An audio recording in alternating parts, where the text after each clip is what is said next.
WhatsApp traders, welcome back to the channel. तो first of all happy bitcoin pizza day. बोले तो आज से लगभग 12 साल पहले आज ही के दिन हमारे एक बड़े भैया ने, जो कि बहुत अर्ली इन्वेस्टर थे बिटकॉइन या क्रिप्टो करेंसीज के, उन्होंने 2 लार्ज साइज पिज्जा के बदले 10,000 बिटकॉइन पे करे थे। यानी कि 2 बड़े पिज्जा लेने के लिए उन्होंने 10,000 बीटीसी को ही पे कर दिया। और जो हमारे लास्ट ईयर के सब्सक्राइबर हैं, यानी कि जो हमारे पुराने व्यूअर्स थे, उनको पता होगा कि आज ही के दिन हमने कुछ इन्वेस्टमेंट भी करा था बिटकॉइन के अंदर, इस याद में कि आज बिटकॉइन पिज्जा डे है।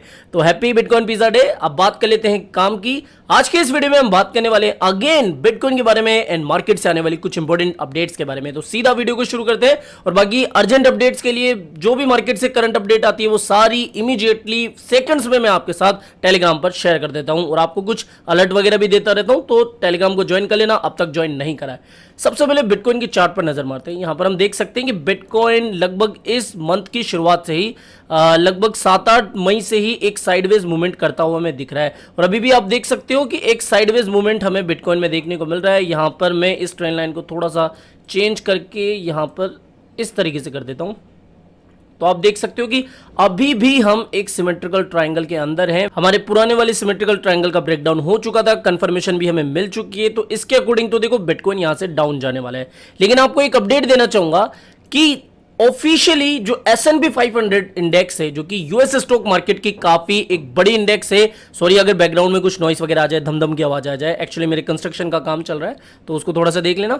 S&P 500 इंडेक्स जो है ऑफिशियली बियर मार्केट के अंदर एंटर हो चुकी है। इसका मतलब क्या है कि भैया इस समय ना सिर्फ क्रिप्टो मार्केट बल्कि ऑफिशियली जो बड़ी बड़ी स्टॉक मार्केट की इंडेक्स हैं वो भी बियर रन के अंदर एंटर हो चुकी है। तो इससे मार्केट के ऊपर, बिटकॉइन मार्केट के ऊपर भी एक अच्छा खासा असर हमें देखने को मिलेगा। अगर बिटकॉइन की बात करें तो ये बात मैं 2-3 दिनों से बोल ही रहा हूं कि जब भी कोई साइडवेज मूवमेंट करता है तो एक तूफान आता है। यहां पर ब्रेकआउट की पॉसिबिलिटी हाल फिलहाल तो कम लग रही है, लेकिन अगर ब्रेकडाउन होता है तो भैया इस सिमेट्रिकल ट्रायंगल के अकॉर्डिंग भी और साइडवेज कंडीशन के अकॉर्डिंग भी बिटकॉइन में हम एक काफी बड़ी गिरावट देख सकते हैं। यहां पर मैं आपको कुछ ऑन चेन डेटा बताऊं। अच्छा, जैसा अभी आपको पता है कि बियर मार्केट चल रहा है और बियर मार्केट में हम स्पॉट ट्रेड में ज्यादा बड़ा प्रॉफिट या फिर अच्छा पैसा नहीं कमा पाते हैं, लेकिन इस मार्केट में हम अभी अपनी लर्निंग या फिर नॉलेज के ऊपर फोकस कर सकते हैं। वो कैसे, आपको जाना है मेरे चैनल पर और यहां पर प्लेलिस्ट में कि आपको क्रिप्टो एजुकेशन नेम से एक पूरी प्लेलिस्ट मिलेगी। आपको इन 9 वीडियोस को जाके देख लेना है, बिकॉज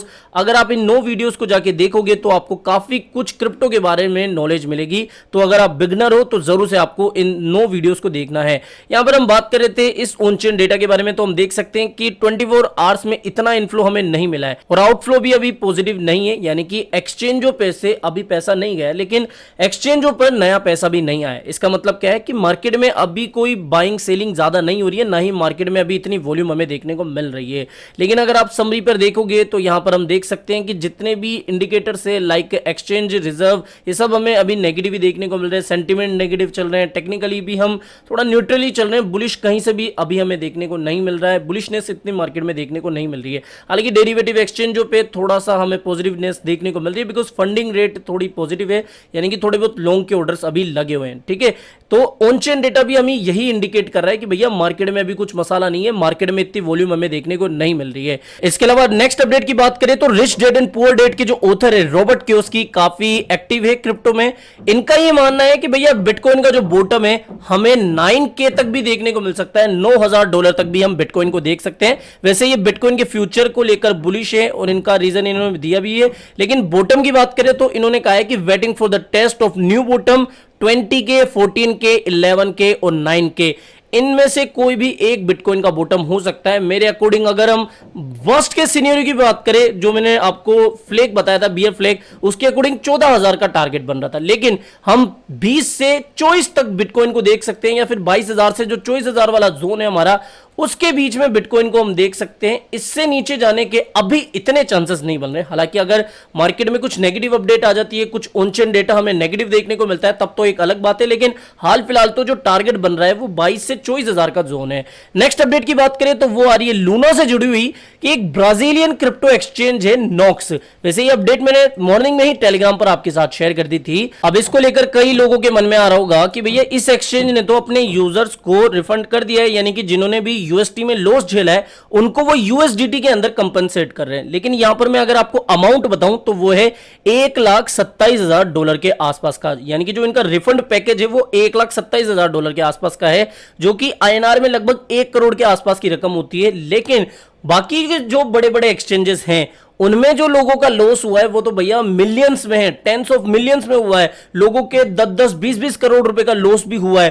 तो बड़े एक्सचेंजों को यूएसडीटी के अंदर या फिर यूएसटी में जिन्होंने लॉस झेला है या फिर जिनको लूना में चूना लगा है उन लोगों को कंपनसेट करना कुछ इस तरीके से काफी ज्यादा मुश्किल होगा। हाँ, ये कर सकते हैं कि भैया 10% 20% अगर वो कंपनसेट करे इस एक्सचेंज की तरह तो कम से कम लोगों को कॉन्फिडेंस तो आएगा कि भैया हाँ, कोइन ने हमारे साथ इस तरीके से धोखा कर दिया तो कम से कम एक्सचेंज हमारे साथ खड़ा हुआ है और एक्सचेंज हमें कुछ ना कुछ तो मुआवजा दे ही रहा है। तो इससे लोगों को थोड़ा कॉन्फिडेंस में आएगा, वरना भैया क्रिप्टो को जिस तरीके से लोग अब काफी नेगेटिव ले चुके हैं और भी ज्यादा ये नेगेटिविटी बढ़ती जाएगी। लेकिन समय के साथ सारी चीजें रिकवर होती हुई भी हमें दिख जाएगी। तो ये एक अपडेट जो थी कि भैया नॉक्स एक्सचेंज जो है अपने यूएसटी के होल्डर्स को अभी यूएसडीटी के अंदर कंपनसेट कर रहा है। तो ये एक इंपॉर्टेंट अपडेट थी। नेक्स्ट अपडेट की बात करें तो डो क्वान अब खुल के मीडिया के सामने आ रहे हैं, लोगों के सामने आ रहे हैं और उन्होंने ये अब नया स्टेटमेंट दिया है कि भैया हमने जो अपना टेराको ऑफिस कोरिया से, साउथ कोरिया से जो शिफ्ट करा है सिंगापुर में, वो सिर्फ एक कोइंसिडेंटल इंसिडेंट है, यानी कि इत्तेफाक से हमने यूएसटी क्रैश से पहले अपना जो टेराको ऑफिस था वो क्लोज कर दिया था साउथ कोरिया में। इसके अलावा उन्होंने ये भी क्लियर कर दिया कि अभी जो मीडिया रिपोर्ट्स में दावा किया जा रहा है कि भैया हमारे ऊपर टेराफॉर्म के ऊपर जो करोड़ों रुपए का, मिलियंस ऑफ डॉलर का जो अभी टैक्स बकाया है, ऐसा कुछ नहीं है, हमने पूरा टैक्स दिया है। नेक्स्ट अपडेट की बात करें जो कि आ रही है कोइनबेस क्लाउड की तरफ से। वैसे इस अपडेट को मुझे कल की वीडियो में कवर करना चाहिए था, लेकिन सॉरी, दोनों कैसे ये मिस हो गई कि कोइनबेस के ट्विटर हैंडल से एक काफी बड़ा ट्वीट निकल गया है कि we are discontinuing support for the existing Terra chain and are not planning to support a potential new Terra chain at this time. यानी कि जो अभी एग्जिस्टिंग टेरा चेन है उसको वो सपोर्ट देना बंद कर रहे हैं, जो कोइनबेस क्लाउड है। साथ ही इनका जो नया टेरा लूना आएगा या जो नई टेरा चेन आएगी उसको भी ये सपोर्ट नहीं करने वाले हैं, ऐसा उन्होंने साफ साफ क्लियर कर दिया है। और इससे हमें क्या समझ में आ रहा है कि जो बड़े बड़े क्रिप्टो करेंसी एक्सचेंजेस है उनको भी नई टेरा चेन के ऊपर कुछ ज्यादा बिलीव नहीं है, उनको भी नहीं लगता कि भैया इसमें कुछ दम है। इसकी वजह से वो अपना सपोर्ट टेरा चेन को नहीं दे पा रहे हैं जो नया टेरा चेन निकल के आएगी। तो मुझे नहीं लगता कि अगर इस तरीके से एक्सचेंजेस इनको सपोर्ट देना बंद करेंगे तो ये ज्यादा दिनों तक मार्केट में टिक पाएंगे।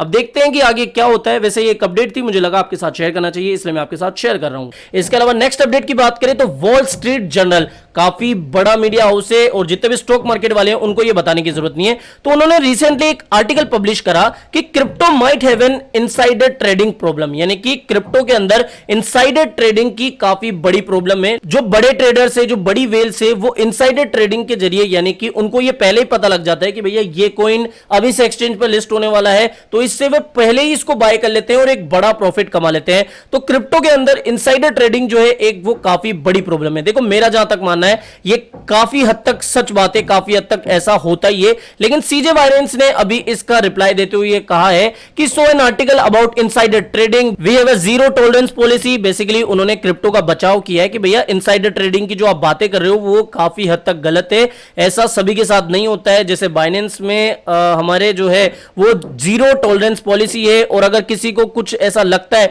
तो वो हमारी इस मेल आईडी पर मेल भी कर सकते हैं। तो बेसिकली उन्होंने इस बात का बचाव किया है कि इनसाइडर ट्रेडिंग क्रिप्टो में बहुत ज्यादा होती है और मेरा तो ऐसा मानना है कि भैया होती ही है, ये क्या कहेंगे। नेक्स्ट अपडेट की बात करें तो वो इलॉन मस्क से जुड़ी हुई है कि Elon Musk and Dogecoin founder troll crypto spam bots on Twitter. Basically Elon Musk ने और शिबेतोशी नाकामोटो ने जो स्पैम बोर्ड से, जो स्कैम बोर्ड से भी चल रही है ट्विटर पर, उनको ट्रोल करते हुए कुछ इस तरीके से लिखा है। बेसिकली इतनी बड़ी अपडेट नहीं है तो इसके ऊपर ज्यादा बात करने की जरूरत नहीं है, ठीक है। तो फिलहाल इस वीडियो में इतना ही। आई होप ये सारी अपडेट्स आपको पसंद आई होगी। तो फिलहाल इस वीडियो में इतना ही, मिलते हैं जल्दी नई अपडेट के साथ। टिल देन जय हिंद, जय भारत।